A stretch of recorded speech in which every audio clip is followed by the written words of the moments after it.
This is your holiday public service announcement. Your Chex Mix can be so much better. You can forget that old humdrum recipe. This Chex Mix is loaded with a special blend of spices, and we're gonna swap out a few ingredients to make it the most addictive, delicious Chex Mix you've ever had.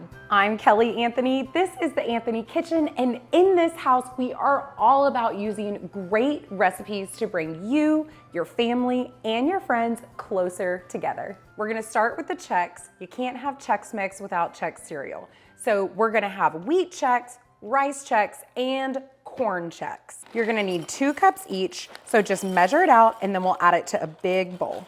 This is actually my husband's Chex Mix recipe. He made it a couple Christmases ago and I loved it so much that I basically forced him to write it out for me. So this is the last of the Chex going into the bowl.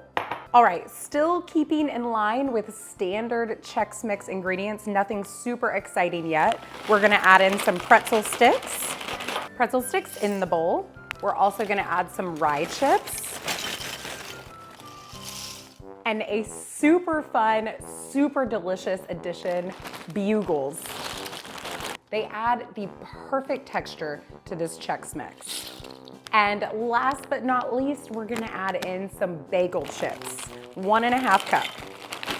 Now, if your bagel chips are broken up, it really doesn't matter. You don't want anything to be huge in a Chex Mix anyway, so you can just pop them in and then we'll mix it all up with that butter seasoning. So the bagel chips are in. I'm gonna go ahead and give it a good mix. Just use your hands and make sure they're clean.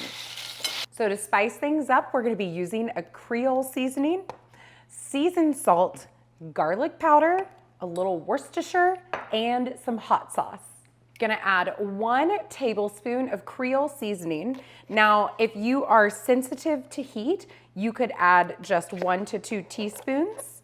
We're also gonna add 2 teaspoons of seasoned salt. Now, y'all don't have to worry about memorizing any of these ingredients or their quantities. All of this will be written down for you at theanthonykitchen.com, and I will link to the recipe in the description below. And last but not least, for the spices, we're gonna add in that garlic, 1.5 teaspoons. Going in now, we're gonna have 3 tablespoons of Worcestershire sauce. This is going to add a little tang and a lot of savory to the mix. The last thing going into our seasoning is going to be some hot sauce. If you are sensitive to heat, again, you can cut this back or you can leave it out altogether. I'm gonna add a tablespoon of our favorite hot sauce right into the bowl. I'm just covering this with plastic wrap so it doesn't explode in the microwave, and we're gonna heat it up at 30-second increments until it's nice and melted. All right, get ready to smell the flavor. This took about 1 minute in the microwave to get nice and melted down. I'm just gonna stir the mix up. Oh my word, it smells so good in here. Now what you're gonna do is just drizzle this all over the Chex Mix. Get it really good and saturated. Make sure all those spices go in. And you're gonna come in with clean hands once again, and you're gonna give it a really good mix. Definitely do not touch your eyes before you wash your hands. Learn that the hard way. Bring in either 1 gigantic rimmed baking sheet or 2 smaller rimmed baking sheets. And then you're just gonna add the Chex Mix. And you want just 1 layer. You don't wanna pile it too high. I'd say if you have it more than a 1/2 inch high, you're gonna need to use 2 baking sheets.